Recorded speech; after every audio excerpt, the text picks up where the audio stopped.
Hi, everyone.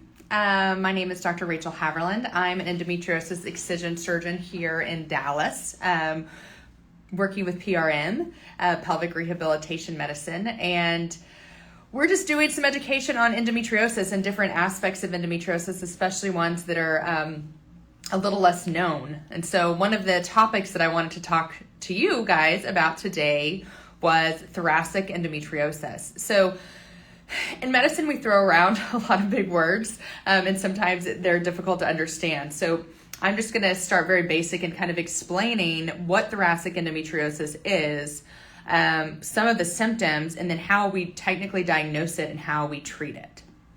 So as all of you are very well aware, endometriosis affects 10 to 12% of the population, maybe even more, because it's so underdiagnosed due to the difficulties with getting a pathologic diagnosis at time of surgery. But it's actually very common, endometriosis. Thoracic endometriosis is endometriosis rather on the diaphragm or in the pleural cavity, which is around the lungs. So the lung parenchyma, the areas around your lungs, the areas that help you breathe. The diaphragm is the muscle underneath those areas of the lungs that constricts it. That's what helps you take a deep breath. So you have accessory muscles in your chest, like in your chest cavity, but your diaphragm is actually what is moving to help you breathe. Just a little bit of tidbit: when you have hiccups, that's your diaphragm spasming. So if you've ever noticed where that is or wonder where that is the area that's moving or spasming during that time.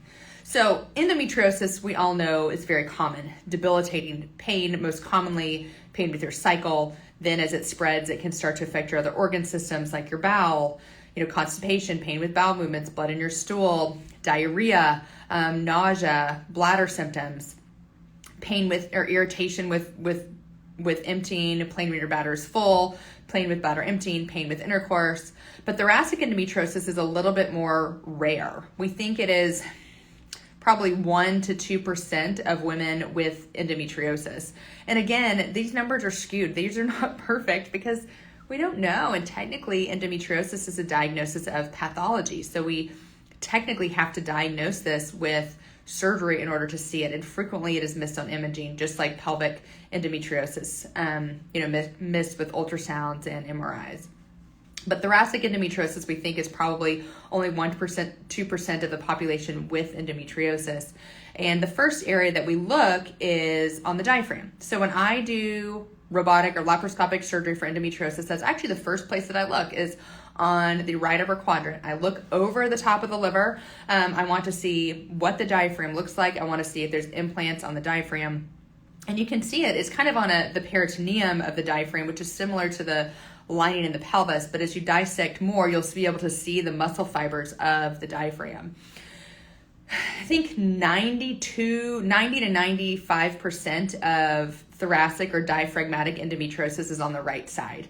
And so most women with thoracic or diaphragmatic endometriosis will have shoulder pain on the right side or pain radiating to the right shoulder.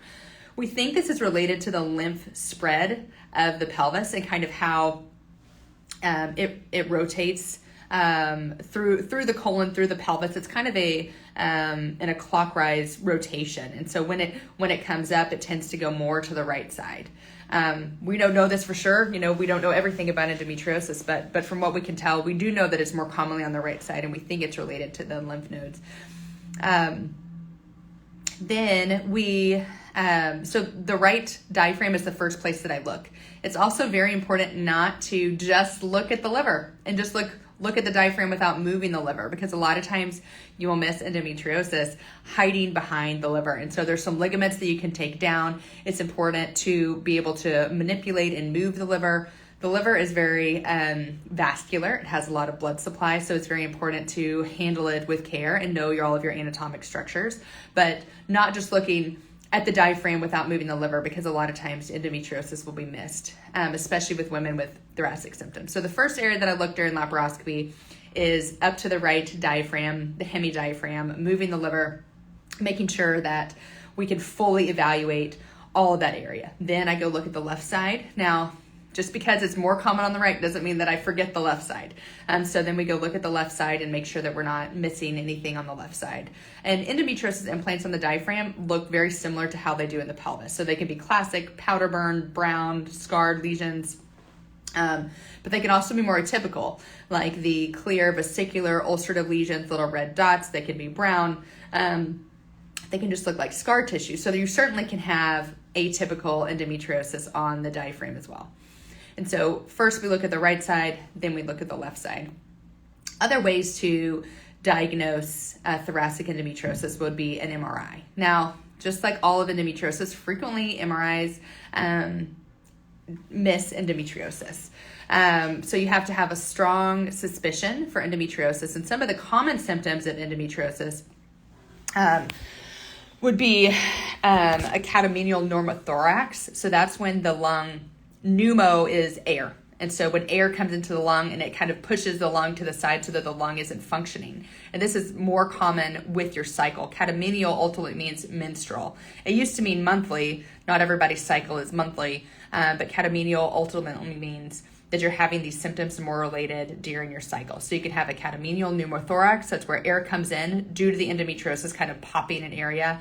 You can have a hemothorax, that's where blood comes in to the lung cavity as well, into the thoracic cavity. You can also have endometriosis of the visceral pleura, which is the area kind of surrounding the lung. It can be on the lung specifically. You can also see blebs, which just like look little like pockets of fluid, kind of like a little bubble, and that can also be consistent with endometriosis. You can see like scarring or like CT type chest findings of pleural nodules, but those are a lot less common. And so before meeting with you guys today, I wanted to make sure that I was most up to date on, most recent studies for thoracic endometriosis. And there was one study recently that shows if you try to schedule imaging around this catamenial time or around the time that you're most likely to have these symptoms, that it may catch more. Now it's hard because endometriosis can radiate up to the shoulder, up to the chest cavity, up to the diaphragm, even without active disease being in those areas. And so it is really a difficult diagnosis to identify prior to surgery. Surgery is where you're going to get your answers because, again, endometriosis technically is a diagnosis of pathology. If we can find some of these other symptoms like the hemothorax, the pneumothorax, some of these blebs can be seen on imaging, well, then I think it's a little bit higher suspicion. And so basically when you have this suspicion, there's a few things you can do. One is I always look at the diaphragm. All endometriosis surgeons worth their salt will look at the diaphragm. That's the first place they look. They should feel very comfortable moving the liver around, making sure that they're not missing any disease behind the liver. Next, feel comfortable removing it.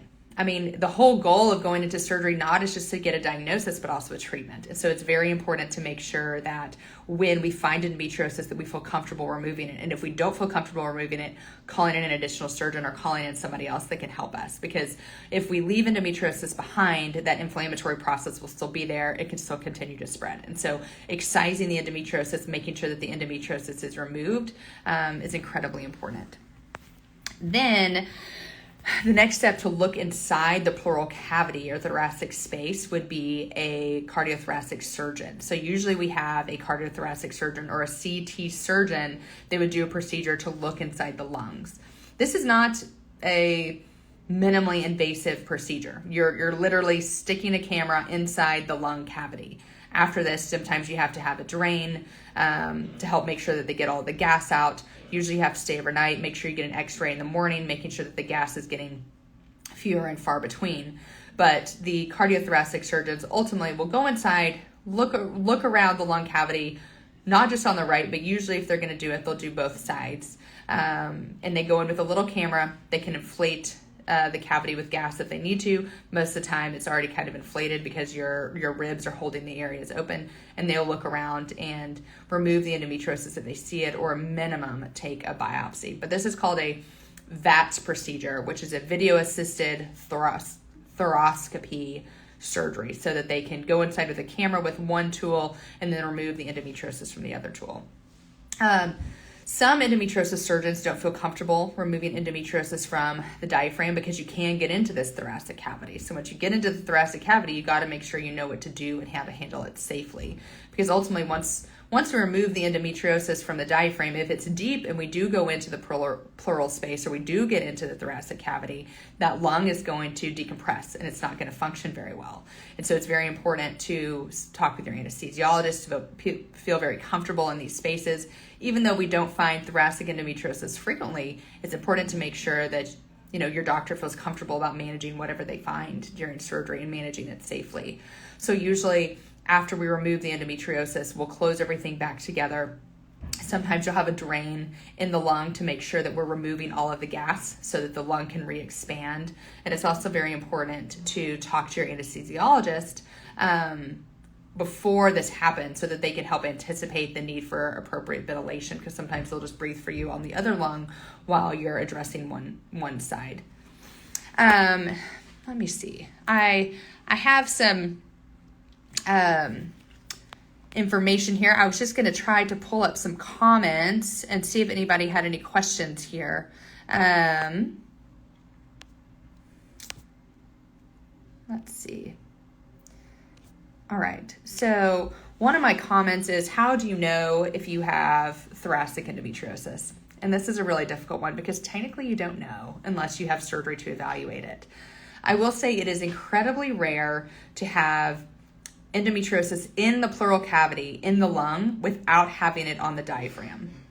And so when my patients come to me with really high suspicion for this is what I talk to them about. I was like, so there's two ways you can go about this. We can get an MRI, we can get some imaging. There's a good chance it'll be, quote, normal, or we won't be able to see anything definitively. You can meet with a CT surgeon ahead of time so that if you want to do the VATS procedure, talking about the risks and benefits, or we can go in with me looking at the diaphragm very thoroughly and evaluating this area. And then if we find endometriosis on the diaphragm, then proceeding to do the VATS procedure afterwards. But ultimately, endometriosis, even though that's all that I do, it still keeps me on my toes. I'm still learning about endometriosis, frequently. And so you change your practice as you learn more. But those are usually the options that I give my patients as far as diagnosis. But making sure that they know that I feel very comfortable removing the endometriosis from the diaphragm and just managing, really anything that we find, in this abdominopelvic cavity, which includes the diaphragm up at the very top. Okay, let's see. I will see if there are any additional questions here. If not, I'll just keep talking and talk to you more about endometriosis and the diaphragm and the surgical management of endometriosis. But as we all know, with endometriosis, one of the important aspects of endo is to make sure that the endometriosis is removed. Because if we burn or cauterize the endometriosis, one, we could be leaving behind disease. Two, we're not damaging all of the abnormal tissue.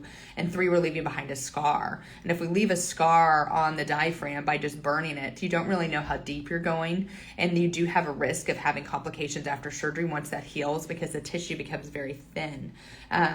Any scar that you get on, whether it's on your skin during surgery, it's never as strong. The integrity of the tissue is never as strong as the original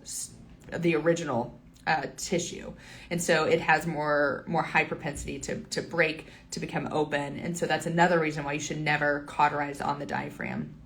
There's also some very important nerves that run through the diaphragm. There are nerves that help regulate your breathing. There's nerves that goes near your heart. We always talk about, or frequently I'm talking about the right side because it's much more common to have endometriosis on the right hemidiaphragm. But on the left hemidiaphragm, you have the pericardium. That's where your heart is beating. I have removed endometriosis from the pericardium. I will tell you, it takes your breath away. That you see the cardiac silhouette, you see it moving, the peritoneum. So instead of having a patient that's still and asleep, this area is not still. It is not asleep. It is obviously still having to beat and to move. And so dissecting those areas, it's very important to feel comfortable and know exactly what you're doing, but also to know the anatomy of the hemidiaphragm, where the nerves are, where the pericardium is. When you're near the heart, it's also important to limit your use of cautery, because the heart is being stimulated by electrical shocks that are regular to help process from the different nodes of the heart to contract. And so using cautery around this area can be very dangerous as well. So it's important to know what you're getting into, where the endometriosis is most likely, and if you find it, feel comfortable managing it. If any of you guys have questions, please feel free to send them over to me. I'm trying to pull them up here. I don't do Instagram lives very often, but I do feel like it's very important, to advocate for, endometriosis and education. And this is an area that's not talked about as frequently. Thoracic endometriosis is, like I said, very rare, but it's also really important because it affects quality of life. And, it certainly can be very dangerous. Catamenial pneumothorax or hemithorax can be very detrimental because ultimately half of your lung, immediately stops working. And so that can be very dangerous. So if we can catch it ahead of time and remove the endometriosis or stop the spread from the diaphragm into the thoracic cavity, you may have better long-term outcomes. Okay.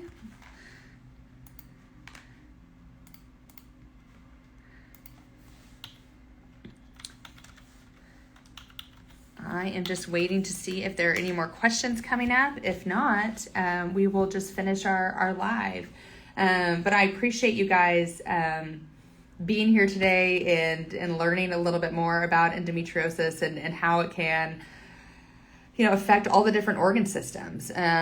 Unfortunately, thoracic endometriosis is technically the most common place outside of the abdominopelvic cavity. Is still very rare, but it's the most common place. As we know, it can be, around the pericardium, it can be even, in the brain. That's much less common, but it's been found pathologically.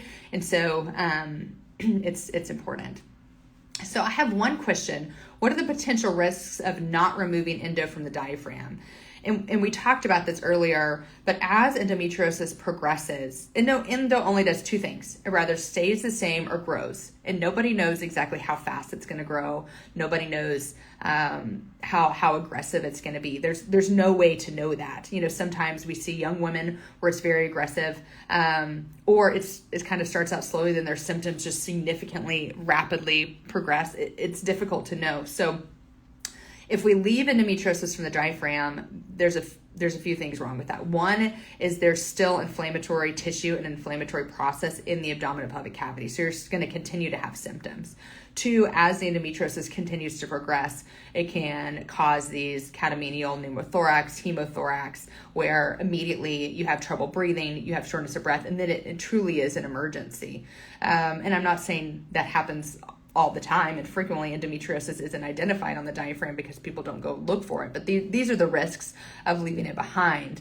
Essentially, leaving any endometriosis behind is what gives you the risks of symptoms persisting, because all the endometriosis technically isn't removed. You still have that inflammatory process, and then you have higher risks of some of these more severe side effects like the catamenial pneumothorax or the hemothorax, or it growing into the lung parenchyma. So next question is, so if it's suspected that there is symptomatic endo on the diaphragm and thorax, what are the long-term outcomes of improvement of pain and function? We don't have good data on this because it's so rare. Endometriosis in general needs more research. It needs more studies. The only literature that we really have is in the fertility literature, because pelvic pain frequently doesn't get very much funding for studies. And so we don't have good long-term outcome, at least high quality research for this. But in my experience with the patients that I do have, when you're able to remove the endometriosis from the diaphragm, you close that muscle, you let that muscle reheal, your risk of having recurrent hemothorax or pneumothorax is going to significantly decrease, and the symptoms improve. So usually women with endometriosis, like I said, have this right subscapular, right shoulder pain with endometriosis on the diaphragm. So that should resolve. They won't have that irritation from the phrenic nerve radiating up to these other parts. Not to mention that because you're removing the endometriosis, you're also going to have a decrease in the overall inflammation of your body, increase or improvement of symptoms elsewhere.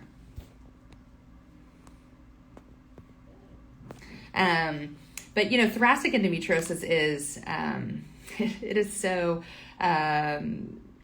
it's so tricky because it can be just tiny little areas that look more atypical. It can be certainly classic lesions. Those are a lot more easy to see, but it also sort of be hiding behind that liver like we talked about. So making sure that you feel comfortable taking down those ligaments, moving the liver out of the way, making sure you're able to fully evaluate the full hemidiaphragm without damaging the liver, of course, because it is a very, very important structure. Same thing on even though it's more common on the right side, also being able to evaluate on the left side and the pericardium. But, I appreciate you guys meeting with me today and learning a little bit more about endometriosis and especially thoracic endometriosis. My parting words for you guys is just to keep advocating for yourself. Keep learning about endometriosis. Keep learning about your options for treatment. Don't give up. I know with endometriosis, it can be an uphill battle sometimes. Feel like physicians aren't listening to you. You feel gaslighted. You feel frustrated because you're not finding answers in treatment, but don't give up. The best tool that you have in your toolkit is education, knowledge, learning about endometriosis, learning about the disease, and then learning about your treatment options. We're happy to see you at PRM. I'm in the Dallas office with the surgery division. We have a few other surgeons throughout the country, but then also our physiatry team talking to you about all your different options for management of endometriosis symptoms. But anyways, I hope you all have a great rest of your Wednesday, and thank you for being here. Bye-bye.